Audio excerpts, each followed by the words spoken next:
爹，您看见了吧？您倒是把他当儿子，可是他当您是爹了吗？请了六叔祖，请了李正，请了隔房的堂兄，就是不请您这个亲爹。秦茂山没有吱声，秦希如还得再说：行了，有你什么事呢？要不是你天天吵啊闹的，大哥能跟爹闹成这样吗？回你自个儿的屋里待着去。秦万峰，你是猪脑子呀？都这样了你还替他说话？你把人家当兄弟，人家当你是兄弟了吗？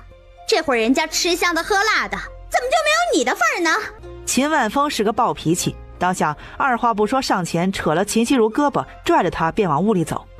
爹，这事儿怨不上我大哥，是您先伤了他的心。我知道。话是这样说，可心里到底不是滋味。就算他做错了，可他是老子，他是儿子，还有儿子记老子仇的。爹，我相中了一个姑娘，那家的姑娘是我大姐一个村上的姑娘。秦茂山顿时皱紧了眉头。长女嫁在东田镇，离县城就几里地，那边的姑娘不是嫁进城，就是嫁在周边镇上，谁会愿意嫁到马岭村这个山窝窝来呢？爹，我知道您想什么，我都打听清楚了。那户人家说了，只要男方给得起10两银子的彩礼钱就行，别的他们不挑。10两银子，正是秦万岭当日应承下来的数额。秦茂山一时间心里如同打翻了5味瓶，酸甜苦辣，什么滋味都有。爹，那10两银子就算是我温大哥借的，等以后我会想办法还他的。秦茂山仍旧没有开口，他不开口，秦万峰也不知道说什么了。父子俩便这般的沉默下来。靠在门板上偷听的刘氏这时轻手轻脚地摸回了西厢房，把堂屋里秦万峰的话说给了正逗着小儿子玩的秦万宪听了。哼，看到没，我早就说了吧，别看老三平日里闷声不响的，肚子里还不知道装着多少坏水呢，这下你信了吧？秦万宪没有说话，垂着的眼睑里目光复杂难以言喻。东田镇的姑娘他也敢想啊，真是癞蛤蟆想吃天鹅肉。胡说什么？东田镇的姑娘又怎么样了？既然说了只要10两银子的彩礼，只要给得起彩礼钱。凭什么老三娶媳妇彩礼要10两啊？我嫁给你就只得1两银子彩礼钱。我告诉你啊，老三要给10两银子做彩礼啊，那你也得补给我们家9两银子。行，你让你爹娘把家搬到东田镇去，我再补齐你9两银子的彩礼钱。秦万宪，你是傻还是蠢啊？凭什么你累死累活的干，爹和娘却偏心的全都倒贴给了老三？我不管，这样那样那就分家，各家过各家的，谁也不吃亏。你老二，你出来，我有事和你商量。哎，我的话你听到没有啊？爹要是说老三娶媳妇的事儿，你……秦万贤一把甩了刘氏的手，拔脚便走了出去。娘，要不我明天再去趟镇上吧？你想去墨家？那天白姨娘就说了，让我回来跟家里商量一下，要是家里都同意的话，便让我收拾收拾住进去就行了。是秦娇那个贱蹄子拿话诓我，我就说他什么时候这么好心了，原来是存心坏我好事呢。你又不是他府里的下人，怎么能这么随便呢？总要办几桌酒，用轿子抬进去才行吧？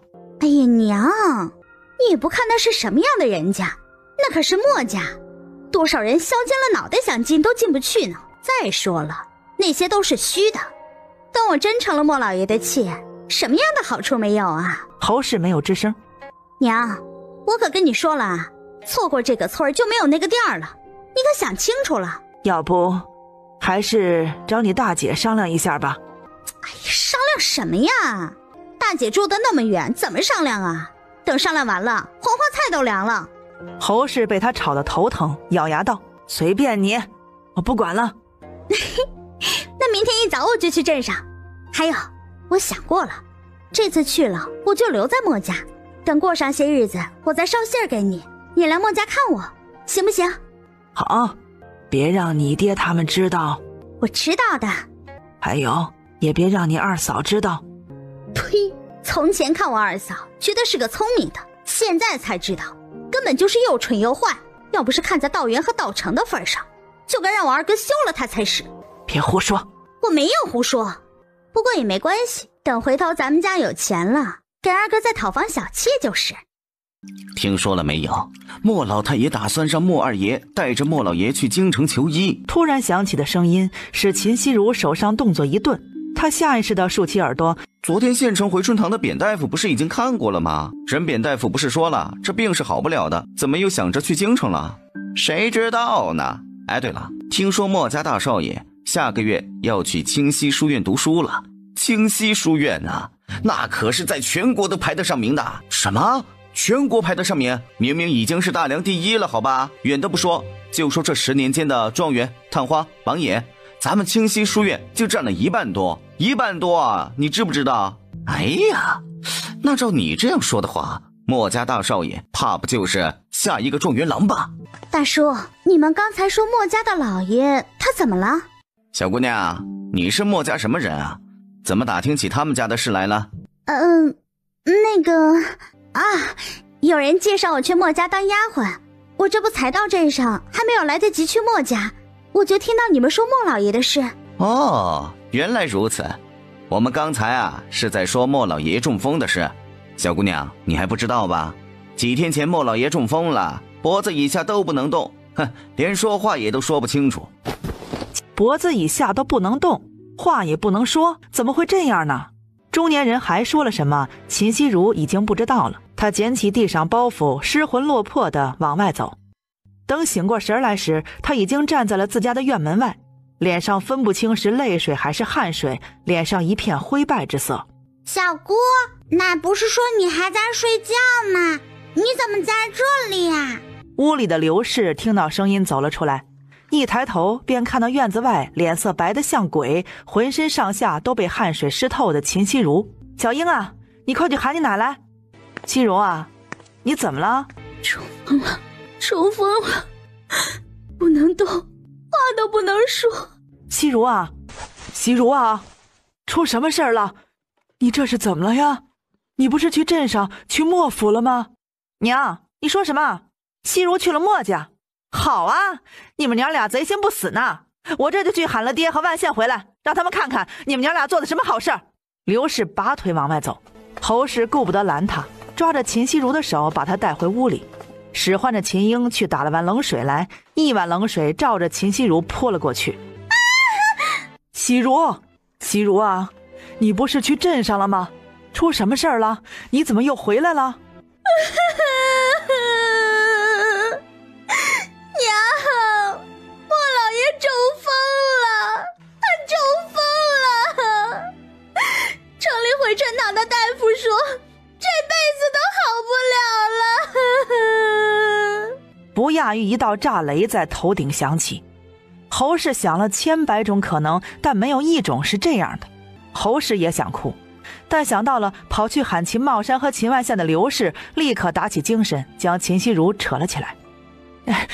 你听我跟你说啊，等一下你爹和你哥回来，你一口咬定你是去镇上回了这桩亲事的，听到没有？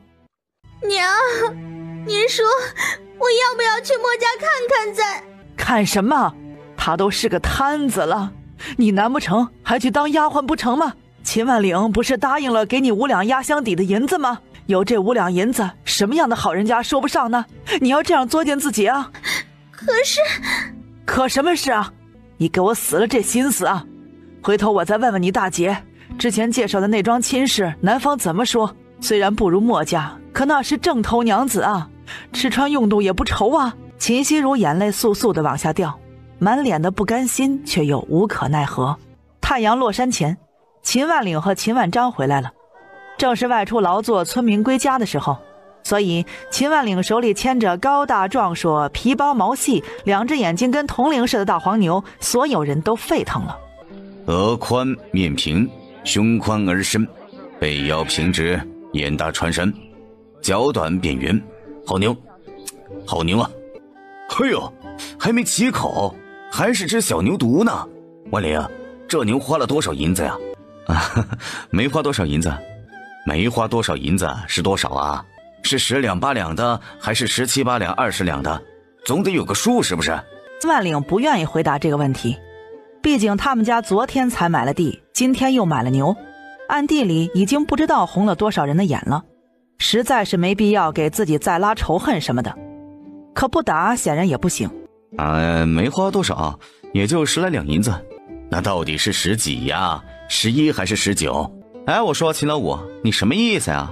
那11还是19跟你有关系吗？还是说你想打听清楚了，也去买头一模一样的不成？秦万章的话引来一阵大笑声。牛就先养在我家吧，你那儿也没地方关。当下秦万岭便牵着大黄牛往秦万章家去，不想走了没几步，一抬头却见他爹秦茂山隔着不远处站着，一脸复杂地看着他。买头牛是秦茂山多少年的梦想，谁能想到梦想虽然实现了，却和他无关。爹，这就是我们家的牛吗？啊，对，这就是我们家的牛，先养在你三叔家，等回头我们自己家房子盖好，有牛栏了，再接回来养。啊，那以后呀，我每天把草割了都送来。大伯母，您就别和我抢活了，1头牛的草也是割，2头牛的草也是割，我给报圆了。那怎么好意思啊？行了，你再客气啊，这牛也别养我们家了，你带回家养吧。真是的，都是自家兄弟，怎么就那么见外呢？走，先把牛拴牛栏里去，有话坐家里说。大嫂，秉仓今年有20了吧？哎呀，翻过年就22了，哪里还是20啊？村子里21、22岁年纪的同龄人，孩子都会走路了，可自家兄弟却连个媳妇儿在哪儿都不知道。哎，我给秉仓做个媒怎么样啊？啊，是哪家的姑娘呀？姑娘人怎么样？多大的年纪啊？我娘家那个山窝窝，姑娘家能同意吗？你别急啊，听我慢慢说给你听啊。是我嫂子村上的姑娘，姑娘先前呢说过一桩亲事，只是啊才下了小定，男方就病了，这一病啊就没好起来，3年前过世了，不知怎么的就传出了姑娘克夫的名声。大嫂啊，您要是介意的话，我不介意的，我也是打小没了爹娘的。你大哥当时出事的时候，私下里不也有人说我行克六亲吗？现在我们一家子不还是好好的？只要姑娘人品端正，五官齐整，别的我们不讲究。哎呀，姑娘的人品你只管放心，长相我也是见过的呀。话说到这儿啊，我也不瞒着你，那姑娘呢是我嫂子的族妹，她爹娘呢也是明事理的。之前我就有这个打算，想说给秉仓，这不没好意思说，之前不说是因为施家太穷了，只怕开了口呀也只有被拒绝的份儿。于是倒是能理解施氏，她也是当娘的，将来有人上门给秦娇说亲，人品和家世自然是要被拿出来衡量的。这天底下有几个父母愿意自家女儿嫁出去吃苦受累的？你找个机会跟你嫂子提提，看看姑娘家有什么要求。要是行的话，找个机会让秉仓和姑娘见一面，是要在一起过一辈子的，总得2个人都得看得上眼，是不是？对，就是这个理儿。施氏把秦万两同意房子盖好后，让施秉仓和施秉和搬来一起住的事儿同于是说了。要不怎么说呀，姑舅亲辈辈亲呢，打断骨头连着筋呢。秉仓和秉和是好的，我大哥呀，他也更是个重情重义的。还是那句话，你们2家的好日子啊，在后面呢。早个1年前，他也不敢想会有这样的好日子呀。可见这人呐，别管眼前多难过，熬过去了，闯过去了，一切就都好起来了。翻过年，秉仓就22了。他这个年纪啊，别人早当爹了，偏他连个媳妇在哪儿都不知道。当家的，万一姑娘看得上秉仓，秦万岭知道施氏想说什么。曾家的姑娘就算是望门寡，也不一定得往山里嫁的。能往山里嫁的姑娘，要么就是本身有点问题，要么就是家里彩礼要得多，施氏这是担心彩礼钱呢。家里统共也就80两不到的银子，今天买牛花了19两，盖房子怎么也得准备50两银子，余下的10几两银子还得管着一家3口的吃喝拉撒，能挪出来帮衬的实在是不多。真要能成，银子不够使的话，我们帮着给添了。当家的，谢谢你啊，我替秉仓，替我死去的爹和娘谢谢你。哎，你这是干什么？秉仓是你弟弟，那也是我弟弟，帮不上是没办法，帮得上自然得帮。娘，三婶娘家大嫂是姓曾吧？那她的族妹是不是也姓曾？既然是族妹，自然也姓曾啊。怎么了？你不喜欢那个曾姑娘吗？不是，我是想说，我可能见过那个曾姑娘。你怎么会见过她呢？秦娇正待开口，外面却突然响起了一串轻咳声。老大，你出来下，我有事跟你说。秦万岭脸色僵了僵，下意识地朝施氏和秦娇看了过来。不知道为什么，他心里隐隐有个感觉，他爹来不是好事儿。老大！就算是分了家，就算是秦万岭说过断绝关系的话，可亲爹找上门，他不可能真的不见面。长吸了口气，秦万岭起身走了出去。爹，有什么事进屋说吧。晚风啊，他相中了一个姑娘，那姑娘的父母要10两银子的聘礼钱，你把银子给我吧。秦万岭瞬间傻了眼，就连屋子里的秦娇也是一脸的懵逼啊！什么意思？这是因为他家买了牛了，他爷迫不及待来分一杯羹吗？还是因为知道三婶替他舅做媒的事儿，赶着来凑个热闹？10两银子的聘礼，这是哪家的姑娘？和玉如一个镇上，姑娘姓刘，叫月娥，今年14岁。东田镇的姑娘，怪不得敢要10两银子的聘礼呢。爷，您不知道吗？昨天我小姑来找过我爹，当着村里大家伙的面说了，他不要我们家的银子，不但他不要，小叔也不要。你小姑她说了，不给墨家做妾。不给就不给呗，和他们家有什么关系啊？哎，等等，秦娇目光骤然一紧，猛地朝秦茂山看了过去。听他爷这话里的意思，他们家不但要出了他小叔这10两银子，秦熙如那5两银子也逃不了了。诗诗这会儿脸色很是难看，眼里既有委屈又有不甘，仔细看还有些许愤愤之色。秦娇气笑了，他就知道，他就不该对老秦家那帮子人抱有幻想，都是群不要脸不要皮的混蛋。爷，您这话就说的不对了。昨天我小姑当着全村人的面可不是这样说的，她可是说了，谁也不能阻止她去墨家做妾，墨家的妾她是做定了的。我也不知道小姑她怎么就突然改变了主意，但说出去的话泼出去的水，小叔的10两银子我们认了，小姑的那5两银子我们家不出。秦茂山眼睛一瞪，便要开口了。按说万峰这银子我也不该拿，但既然娇娇开了口，这银子我拿。不过这银子不是你从我手里拿，而是我给六叔祖，由他老人家交给您。你什么意思？就字面上的意思。还有西如的那份您就别想了，他今天去过镇上了吧？知道莫老爷中风的事了是不是？不然这会儿他就该留在莫家，而不是在马岭村了。爹，您看娇娇和凤云都在等我吃饭，我就不留您了。秦茂山冷了眉眼，知道秦万岭这是在赶他，愤愤的一甩袖子，转身便走。银子什么时候送过来？3天后。秦茂山不再说什么，转身踩着月色大步离开了。却不知因为他的出现，原本气氛热烈的秦娇一家人这会儿却是变得低迷起来。吃饭吧，不管怎么样，饭总要吃饱的。娘，您怪不怪我？怪你做什么呀？难道你不开口，你爹就不会拿了？秦万岭听了，忙不迭地看了过来。你不用解释，我都明白的，没关系。秉仓他们自己也赚了些钱，实在不行，到时候跟三弟妹他们借好了。秦万岭一脸歉意地低下了头，银子就那么点儿，显然是顾不到2个人的。真要顾也不是不行，要么房子暂时先不见了，可房子却是一定要见的。如此一来，也就只有借了。看把你俩给愁的，不就是10两银子吗？等我们把山丹种出来，手指缝漏了就有了。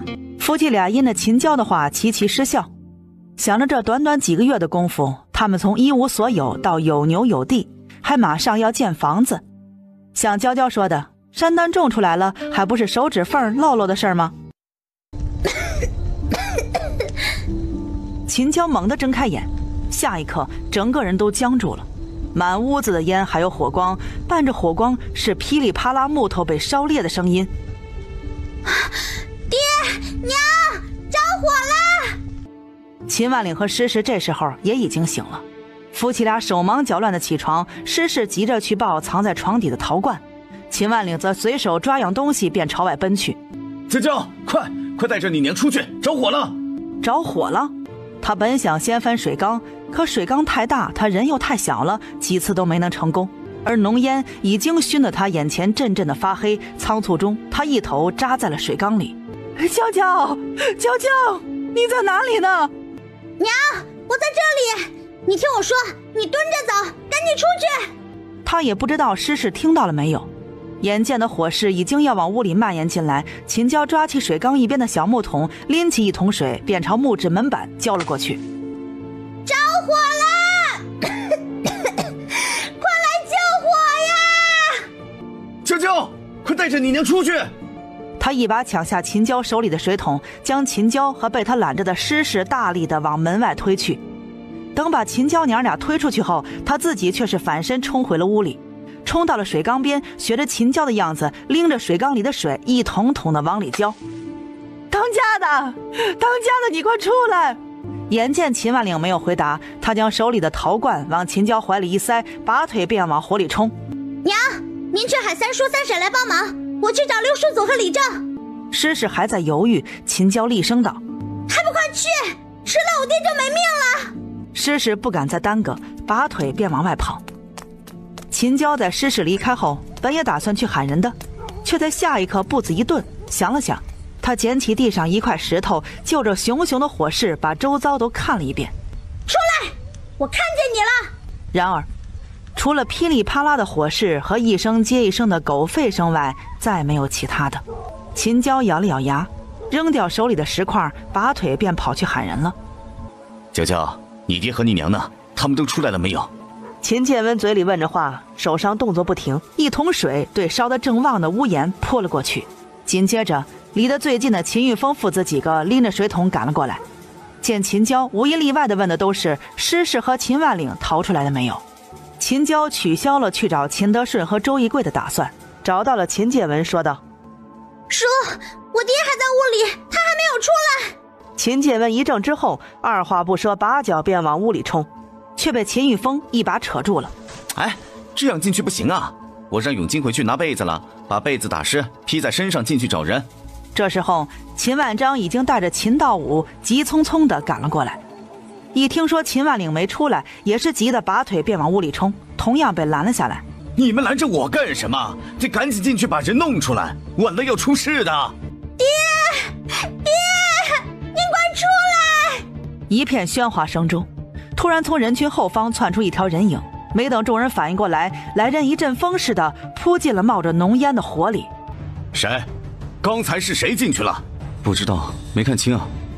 秦万章又看向秦娇，秦娇正待开口，一抬头却看见秦德顺被人扶着，一脚深一脚浅的朝他们家走来。太叔祖，娇娇，人没事就好。你爹和你娘呢？他们在哪儿？我娘去喊人帮忙救火了，我爹他还没有出来。其实房子烧了又能怎么样呀？大不了赔钱吗？他们再回到一穷二白的时候便是了。命没了，是多少钱都买不回来的呀。向来不爱落泪的秦娇，这时候眼泪突然就哗哗的直往外流。放心，你爹不会有事的。去吧，去找你娘去。娇娇，你爹出来了没有啊？爹，他没出来。诗诗整个人不受控制的颤抖着，上下牙齿磕在一起，把个嘴唇都磕得鲜血淋漓，眼里的泪像开了闸的水龙头，哗哗的直往下淌。大嫂啊，您别这样，大哥不会有事的。李正、周一贵这时候也来了，一起来的还有汪氏和她婆婆周老太太。周一贵去找了秦德顺，两人这时候也没有想别的，都想着尽量的把人救出来，一个安排着秦氏族人，一个则安排着周氏的族人。娇娇娘，你这是干什么呢？你男人这会儿还没死呢，你一个当娘的不得为自己也得为孩子想想呀，你就不怕吓着了娇娇？施家妹子，我娘说的对，你这样会吓坏了娇娇的。施氏抓着秦娇的手想说什么，却是一个字也说不出来。为什么日子才刚刚有点盼头，老天爷就要这样折磨他们呢？娘，爹不会有事的，施家已经有人冲进去救他了。真的呀？真的有人进去救他了？是的，三叔和季文叔还有风爷爷他们都看见了。出来了，人救出来了。青石地板上，两个人半跪在地上，一声又一声的咳着，大有不把心肝肺咳出来不罢休的样子。秦娇才要开口，他娘却突然自身后冲了出来，嘴里喊着当家的，跪在了秦万岭身侧，抱着秦万岭嗷嗷地哭了起来。人没事就好，人没事就好。小叔，秦娇怔怔地看着被烟熏得满脸焦黑的秦万峰，他是真的没有想到冲进去救他爹的人会是秦万峰。施氏听到秦娇的声音，这时候也看了过来，等看清眼前的人真的是秦万峰后，也僵住了。秦万峰又咳了几声，他慢慢地站了起来，喊了声六叔祖、衣柜叔后，便准备离开了。小叔，有事？小叔，谢谢你。秦万峰摇了摇头，什么也没说，转身离开了。秦娇还想说什么，抬头却见他二叔秦万宪扶着他爷秦茂山站在人群外，目光悠悠地朝着他们这边看来。侯氏和秦熙如站在秦茂山的身侧，一脸的幸灾乐祸，仔细看还能看到两人微微翘起的唇角。秦娇蹙了眉头，这场火来得太过意外，会不会便是这母女俩的杰作呢？秦万峰走到他爹跟前，张了张嘴想说什么，却在对上秦茂山复杂的目光后，最终什么也没说，低着头往自家走去了。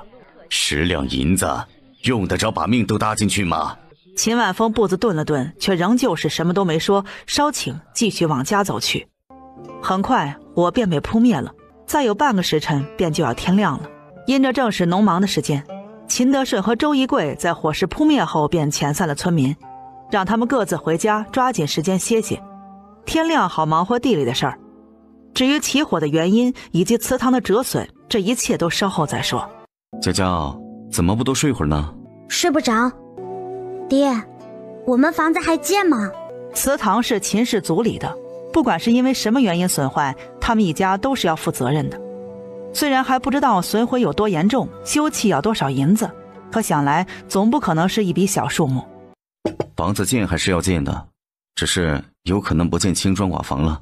小点也没关系，反正也只是过渡一下，还不定能住多久呢。娇娇，你为什么这样说？我心里一直都有个打算，就是等我们有条件了，搬城里去住。搬城里去住？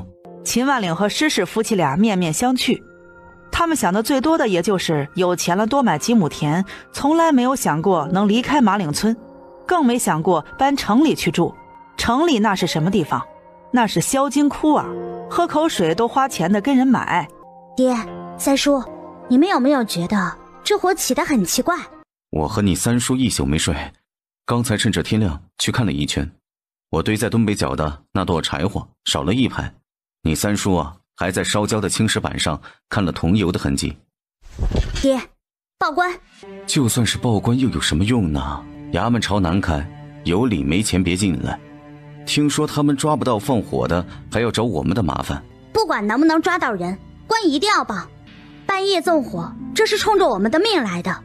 报官就算抓不到人，最起码也能给他造成震慑，让他不敢再乱来。报官吧，大哥。娇娇说的对，就算抓不到人，也震慑他们。再说万一运气好，就把人给抓到了呢。当家的，报官吧。我们俩无所谓，可娇娇她还小呢。施氏想着比秦万岭多。他想的是呢，这人没把他们一家烧死，会不会把目光放在年幼的秦娇身上？这世上只有千日做贼的，没有千日防贼的。报了官，这人总不能顶风作案吧？行，那就报官。等会儿我们就去衣柜叔家。周一贵是理政，这事儿还得由他帮着出面。再说周行旭他在城里做捕快，周一贵出面，这案子指不定就落在他手里了。都是一个村子的人，周行旭总会给点面子情的。也别等了，您现在就去，把贵爷领去那处有桐油字的地方看看，还得让人把那个地方守起来，别被人给破坏了。我去，我把牛喂了就去守着。明里暗里多少双眼睛看着秦娇他们家呢。一听说昨天夜里不是失火，而是有人纵火时，整个村子都沸腾了。鬼叔，一定得把这个人抓住，这样恶毒的人咱们满岭村容不得。就是，咱们村虽然穷，可穷得有良心，这种丧心病狂的畜生一定要找出来按族规治了。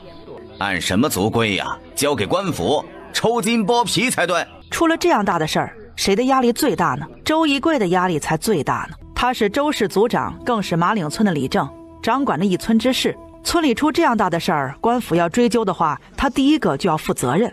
放心，饶不了他。当着大家的面，我今天把话撂下了。万灵已经决定报官了，我用过早饭后便去镇上将这事儿上报李慎。有理，他报到衙门，让衙门派人下来缉拿纵火的嫌犯。还有，我准备同另外2个组长商量，只要抓到嫌犯，他的家人必须离开马岭村。这是族刑啊！什么是族刑呢？就是一人犯罪，整个亲族跟着遭殃。而在这个宗族观念极强的年代，被赶出村子也就意味着被除族。没有宗族的人就像那无根的浮萍，走到哪儿都不被接纳，走到哪儿都遭受欺凌的。一时间谁也不敢吱声，每个人都感觉脊背处一阵寒凉。烧成这样，怕是屋里也没什么东西能用了。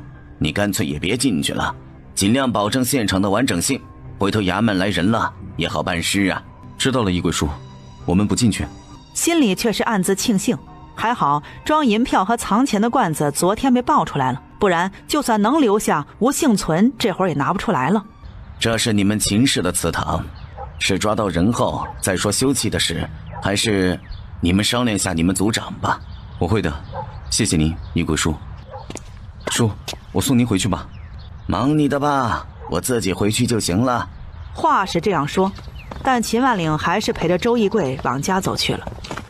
说是有人蓄意放火，谁知道是真是假呢？万一那桐油是他们自己泼的呢？福生娘，你是想说这火是我自己放的是吗？哎呀，这话我可没说啊，是你自己说的。那你话里不就是这意思吗？我倒是想问问你，我放这火对我自己有什么好处？我有什么想不开的，要把老婆女儿连着自己一起烧死？这不是没死吗？还活着吗？那我就算是没死还活着，我放这把火又有什么好处呢？那我哪知道呀？不知道就闭上你的臭嘴，说话先过脑子，别跟屙屎撒尿似的，什么都往外放。当着那么多人面，秦潘氏被骂得面红耳赤，有心想找回面子，可对上周一贵犀利看来的目光，却是一句话也说不出来，讪讪地往人群里躲了躲，屁也不敢再放一个了。目睹这番变故的秦娇却突然灵机一动，扬声说道：各位叔叔伯伯、爷爷奶奶、婶婶嫂嫂们，我在这里同大家说一声，如果有人能提供抓到放火人的线索，我们家给他1串钱的报酬。已经走远的周义贵不由得步子一顿，回头朝秦娇看了过来，想了想，紧跟着说道：我代表村里也出1串钱，但如果有人为谋钱财提供假线索，那就等着族规伺候。谢谢李正爷爷。周一贵摆了摆手，背着手迈着沉重的步伐往家走去。大武，去找些石头或者木头来，我们把这里围起来，在衙门里的人来之前轮流守着，免得被人破坏了。你来干什么？我来看你倒霉呀。是你干的吧？我倒想是我干的，只可惜呀，不是我。行了，你可以滚了。你，秦娇，你得意什么？你有什么好得意的？你以为下次你还能有这样的好运气？我呸！等着吧，我看你能有什么好结果。娇娇，你说会是你小姑吗？就算我们怀疑是她，没有证据，她死不承认，我们也没有办法。我听她话里的意思，像是还想着要害你呢。你日后得小心些才好。之前虽然觉得她坏，但想着她还没有那么大胆。现在知道了，只要她敢动手，我也不是那任人捏的软柿子。走吧，早饭该做好了，我们吃饭去。不是说要守在这里，别被人把现场破坏了吗？你先去吃，我守着，等你吃好再来换我。不用我们守，有的是人会帮我们守着。我们家和李正爷爷都出了抓人的悬赏，200铜板不多但也不少。大人没功夫要下地干活，孩子老人多的是闲人，有的是眼睛盯着呢。秦道武这才恍然大悟地跟着秦娇一起回家吃早饭去了。娇娇姐，石英姐回来啦，还有云大伯也回来了，那个徐二叔也回来啦。周石英回来了，周行旭也回来了。他这里正合计着要报官，衙门代言人周行旭就回来了。娇娇，你和你爹娘，你们仨都没事吧？秦娇摇头。徐二叔，我们家要报官。即使你不报官，这案子官府也是要查的。大良律，烧毁他人住宅财产者杖80，损失严重者加重处置。烧死或造成伤人的，判处3年徒刑；告发纵火者的，官府赏钱100贯。凡是能捉到纵火犯的，官员可升迁，老百姓可以得钱1000贯。1贯等于1两银子，100贯，那不就是100两银子？啊，是的，就拿你家这事来说，不拘谁，只要能说出是谁放的火，待官府查证无误，就能得赏银100两。我现在无比希望那个告发的人是我自己。你自己如果能把人找出来，将人送到官府，说不得这赏银，你也是可以得的。什么东西？养手膏。我二婶说，手是女孩子脸以外的第2张门面，没条件也要创造条件保养好。她给了2盒，我拿了1盒给你。有这样的认知，那可真是知己啊！你怎么就回来了？我还以为你要待个10天半个月呢。事情办完了，自然就回来了。娇娇，我可能很快就要定亲了。啊？怎么去一趟县城回来就要定亲了？还是说你根本就是去城里相亲的，不是去照顾你表弟的？眼见周时英目光慌乱的四处游移，就是不肯同他对视时，顿时明白过来，真让自己说着了。周时英他就是去城里相亲的，才多大的姑娘啊，就……对方是什么样的人家？你自己相看的，还是你爹去相看的？他爹是个举人，他家兄弟姐妹一共6个，他是家中第3子，自小跟着他爹读书习字，已经过了县试，是童生了。人我也见过的，长得还可以，脾气也很温和。再多的周时英也说不上来了，毕竟2个人也就是在寺庙里见了面，当时在场的还有他二婶和苏太太，他光顾着害羞还来不及，哪里还能注意其他的呢？石英，你家人是真的疼你。你知道这世上有多少女孩子是在洞房花烛夜才知道自己嫁的男人长什么样吗？不知道，我只知道我娘嫁我爹前也是私下里偷偷相看过的。还有我二叔，他和我二婶也是提前看过，彼此满意才定下的亲事。好吧，家学渊源的问题啊，羡慕不来，也很难发扬光大，只能暗暗的嫉妒一番。娇娇，我有自己的铺子了。什么个意思？你不会是说你这次去县城不但相了亲，还买了铺子吧？是的，我爹给我在县城东大街的梧桐巷买了一间铺子。你家人是真疼你啊。是的，我也觉得我家人是真的疼我，就连我二婶，我们统共也没见过几回面。可是我走的时候，他却背着我二叔同我说，苏家这桩亲事别管我爹和我娘怎么说，关键是我喜不喜欢，愿不愿意。如果不喜欢不愿意，凭他苏家怎样，拒了便是。姐姐，你怕是拿错了剧本吧？你其实不是个普通村姑，你是大户人家。不，你是流落在外的高门贵女。相信我，总有一天会有香车宝马来接你认祖归宗的。他们这样，我真的压力有点大。到时候万一过得不好，连个可以怪的人都没有。姐姐，你这样大型凡尔赛现场好吗？那个苏三少爷，石英，苏三少爷全名叫什么？苏魏，蔚然的魏，苏魏，魏可作茂盛盛大之意，也可作有文采。这名字取得不错，人家爹是举人老爷，能取出不好的名字吗？哟，还没嫁就帮上啦？这事儿我也给不了你什么建议，你自己决定吧。不过日子是人过的，只要你有决心把它过好，那就一定能过好，也没指着你能帮我出什么主意。我就是心里憋得难受，想找个人说说。末了又佯作凶神恶煞的样子，对秦娇说，不许和别人说，听到没有？去，我是那样长舌头的人吗？娇娇，你爹和你娘呢？随着话音落下，施秉仓同施秉和满头是汗地走了进来。大舅小舅，你们怎么来了？周时英也跟着站了起来，他没有上前，而是转身去寻了在后院干活的施氏和于氏。哎，秉仓、秉和，你们怎么来了？姐，你没事吧？一早有货郎去我们村，听他说你们家昨晚上失火了，我和秉和随便收拾下就赶过来了。我没事儿，你姐夫和娇娇呀也好好的，幸亏娇娇醒得及时，不然你和秉和现在就该是来给我们一家3口收尸了。抓到放火的人了没有？施氏摇头。姐，您说会不会是那家的人干的？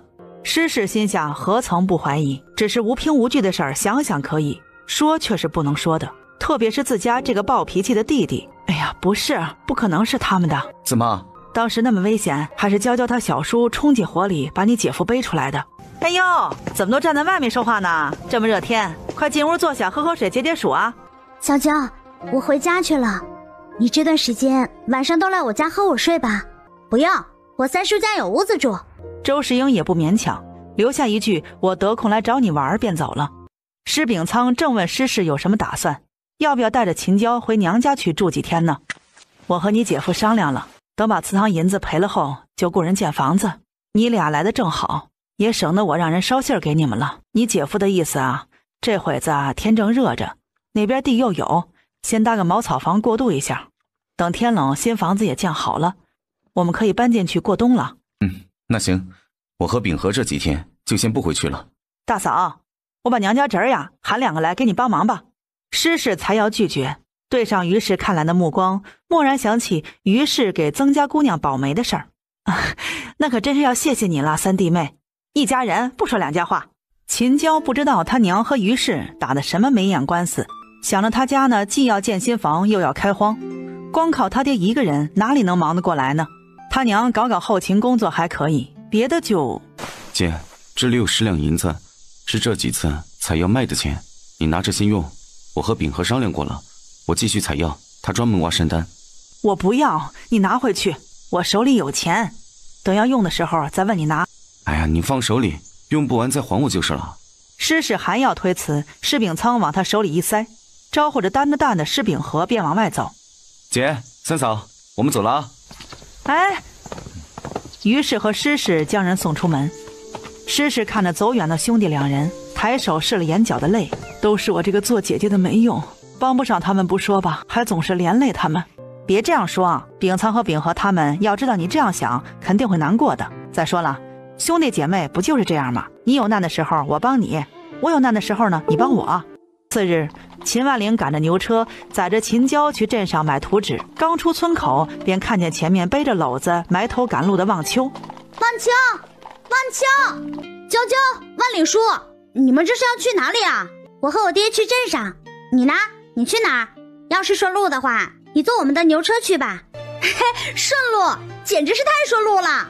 我也是去镇上，新得了几张蛤蟆皮，我娘让我拿去药店卖了。待望秋做好了，秦万灵正打算赶着牛车继续往前走。万灵，等等我。爹，是云大伯。我赶着牛车正出门时遇见万章，他说你才赶了牛车出门去镇上，我就想着偷个懒搭你的牛车好了。嘿嘿，你去镇上有事啊？嘿嘿，娇娇和望秋也不是外人，这事儿我也就不瞒着你们了。明天县城3贵节苏家要来提亲，我去镇上订些菜，让他们明天一早送来家里啊？是吗？哎呀，那可真是恭喜你了。可真是要命了。石英比我还小2岁，他都要定亲了，我却连写8字的笔在哪儿都不知道。望秋，别急，指不定你爹和你娘早已经替你安排好了。是啊，望秋，这婚姻大事向来都是父母之命媒妁之言，你就等着当新娘好了。你才多大你就想嫁人啦？我都14了，再不嫁人我都要成老姑娘了。好吧，是他自作多情了，还以为望秋其实并不愿意那么早嫁人的。秦娇默默地自我反省。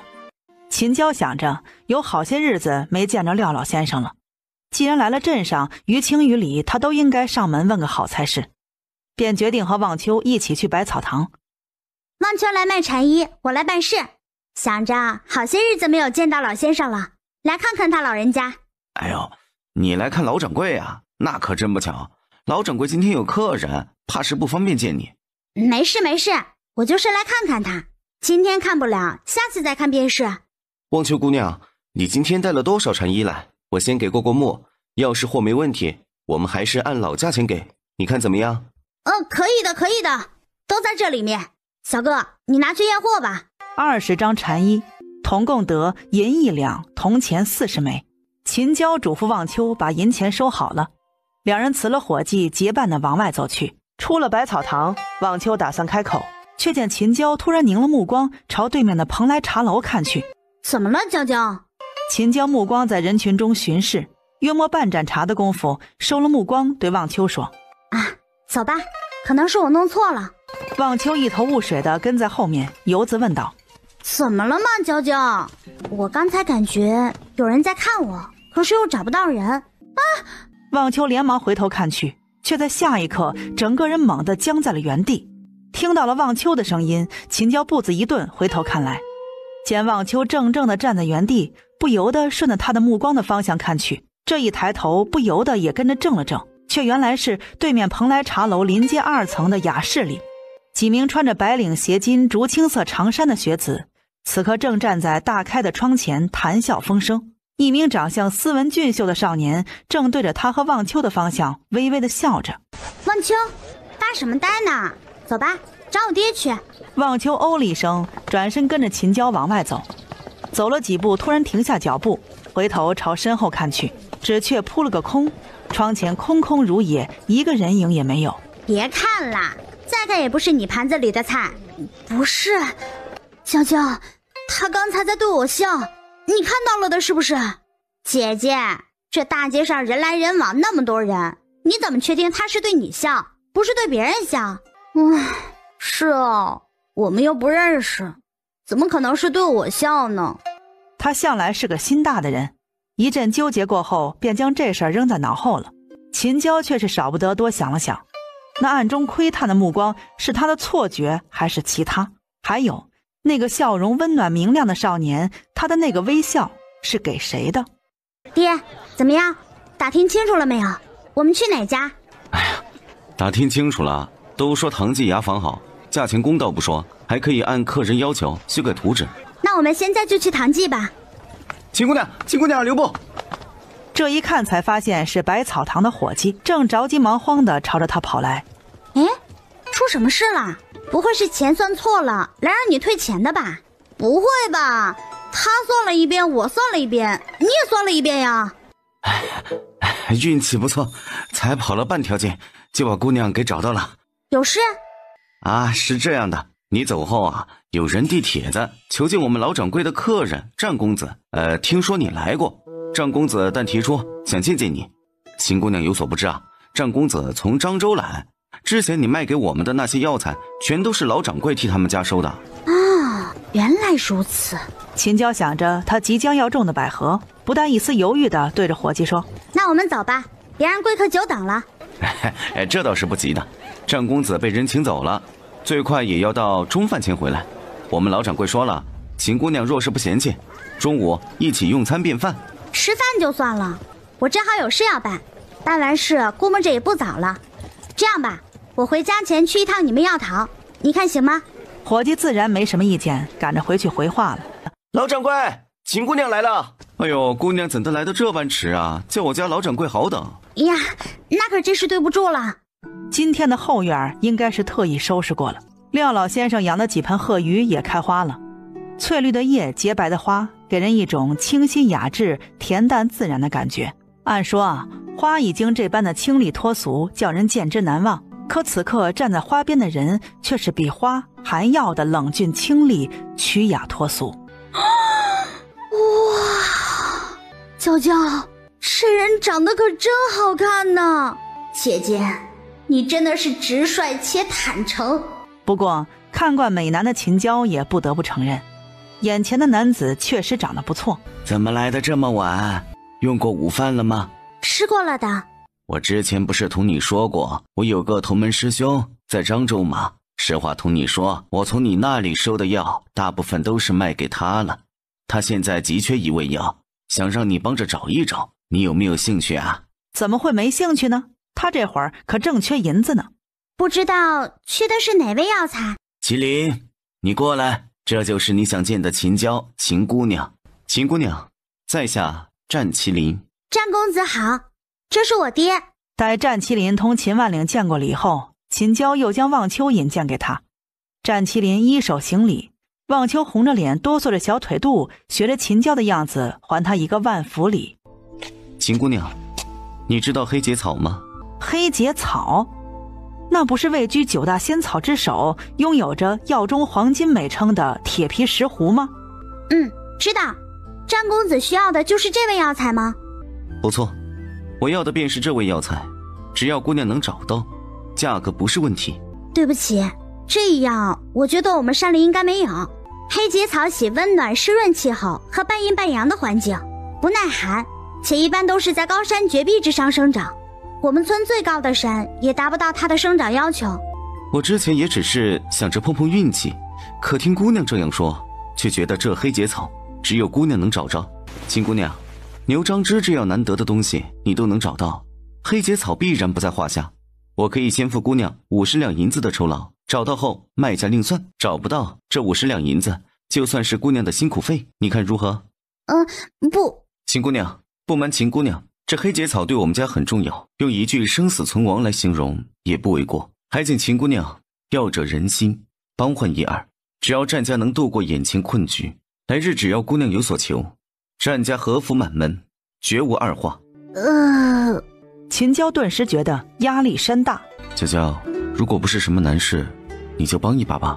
他不是眼红那50两银子，是觉得这黑结草既然对战麒麟这么重要，能帮就帮一把，反正找不到呢，也怨不上他们不是？秦姑娘，若是不嫌弃，我可以留下来跟你一起上山寻药。秦娇头摇得像拨浪鼓，他又没疯，这银子本就赚得烫手，再加上一个清雅脱俗的神机美男，这就不是烫手啊，而是火中取栗了。到时候谁知道会有什么乱七八糟的麻烦等着他呢？药我帮你找，你就不必跟着了。生平第一次被拒绝，还是被个小姑娘拒绝，这滋味。我不让你跟没别的意思，就是觉得你不应该把这么重要的希望寄于我一人身上，你还可以去找找其他人，鸡蛋不能放在一个篮子里，特别是这种涉及到生死存亡之事就更不能了，是不是？谢姑娘挂怀，不瞒姑娘说，家中其他兄弟乃至几位叔伯都已经奔赴别处落实此事。最迟什么时候要？最迟7天，再迟不能迟过10日。那就这样吧，7天或者10日后我来找你。战麒麟其实很想跟着秦娇一同进山，可是秦娇已经明确地拒绝了，他又不是那种死皮赖脸的人。好，我便在此静候姑娘佳音。秦姑娘，这里是50两银票。秦娇没和他客气，伸手接过，看也没看便递给了秦万岭。爹，你收好。娇娇，这是不是？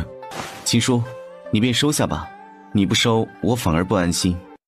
将买来的图纸打开给施氏和徐氏看，秦娇则指着图纸细细地讲解给施氏听。当秦娇讲到东西两侧主卧的洗漱室时，于是眼睛都瞪大了。娇娇，你刚才说人站在这个箱子下面洗澡是什么意思呀？还有啊，这个你说的什么马桶，真的只要拉下这根绳，水就能冲走吗？行不行的，我现在也说不好，到时候可以试一试。娘，我今天接了个大单子。什么大单子呀？他的心思还在图纸上呢。想到这份图纸花了6000银子，心就痛得厉害。可想着真要能按照图纸把娇娇说的那什么洗漱间和马桶弄起来，不说别的，最起码屋子里再不会一天到晚的都有股屎尿味了吧。廖老先生帮着引荐了一位客人，那位客人需要一味草药，答应只要找到药，银子随我开。你要进山采药啊？你爹同意了吗？娘，这单子我一开始不同意接的，是爹开口我才接的。秦万岭，你忘记他一沉一脸血回来的时候了，自己说过的话呢。银子再重要，有我们女儿重要吗？我告诉你啊，秦万岭，娇娇要是有个好歹的，我肯定不跟你过了，让你去娶新媳妇生儿子去。秦娇知道他娘反应大，但真没想到反应会这样大。眼见的他爷已经出来好几回朝这边张望了，只得轻声地劝他娘道：您给爹爹留点面子吧，这人来人往的，大家都看着呢。再说了，这还是在别人家，让他三叔和三婶多尴尬呀。大伯娘，你别骂大伯了，等会儿大伯该哭啦。秦万岭确实想哭，倒不是被诗诗骂的，而是懊悔的。光想着那占什么林的说的可怜，能帮便帮一把，却忘了自家宝贝闺女差点就把命扔在山里了。行了，骂两句就算了，怎么还没完了？进来帮我烧火吧。秦娇也帮着在一边劝，好说歹说的，总算是把诗诗劝进了厨房。大哥，你别生大嫂的气，她这也是心疼孩子。我知道，你说我当时怎么就没想到呢？没事儿，真要不放心，我跟着娇娇一起去。那肯定是不行的，秦万章自家10几亩地就靠着他们夫妻俩呢，别说是他，就是秦道武都没法跟着秦娇的。娘，就算爹不答应，我也会答应下来的。我们家缺银子，这是事实。其次，这黑结草可能关系到占家满门上百人的性命。虽说我们同他萍水相逢，可廖老先生待我们不错，于公于私，我都不能坐视不理。什么公啊私啊的，这些我都不管。我只知道这药肯定不好找，不然人家也不必开出那样好的条件呢。银子再好，也好不过命重要。那答也答应了。答应了也不许进山，日子到了你把银子还回去，就说没找着。因着找药这件事儿，一餐晚饭也吃得气氛很是沉闷。大舅、小舅，这就是黑结草，也叫神仙草，和金线莲一样，喜欢长在凉爽潮湿的地方。娇娇，我好像在山里见过。小舅，你仔细想想，是在哪里见过？在石钟山的断天崖，断天崖有个仙人洞，洞里常年有泉水往下流。我想着你说的那什么金线莲之前，就和你大舅去了一趟，当时没有找到金线莲，却看到了这东西。秉和，你会不会看错？不会。娇娇，这个结与结之间是不是黑色的，像是长满了铁锈和竹膜一样？对，就是这样的。因为它结和结之间是黑色的，所以才叫黑结草。那就不会错，而且那崖壁上好像还不少，有几株长到了8、9寸那么长，乍一看跟竹子似的。舅，明天不，现在，我现在就跟你回邹树窝村，我们明天一早就去石钟山的断天崖。石秉和看了眼已经有个模型的竹屋，这几天天不亮，兄弟俩就带着干领走20里山路来搭屋子，天黑的完全看不见了才收工回家的。就想着早点把屋子搭好，自家姐姐也可以不再麻烦秦万章一家人了。娇娇，反正那战公子给了7天的时间，这竹屋再有个2、3天就能搭好了。舅，竹屋给大舅和我爹，我和你去断天崖采药。什么事？二少爷请了漳州来的大夫给老爷看病，是百药堂的还是九康堂的？不知道是百药堂的还是九康堂的。一个叫詹麒麟的少年郎，据说他祖父是廖老先生的同门师兄。知道了，那边不来请我们，就当不知道这事儿。还有一件事，前些日子秦姑娘家借住的屋子半夜着火了，怎么回事？怎么会半夜突然失火？没有人受伤吧？秦家已经报官，马岭村李正、周一贵的二子生了捕头之职，他接手了这案子，只是半夜纵火，秦家又没有生死大仇，这案子他也无从下手。不过好在秦家除了损失些财物外，人倒是都没事。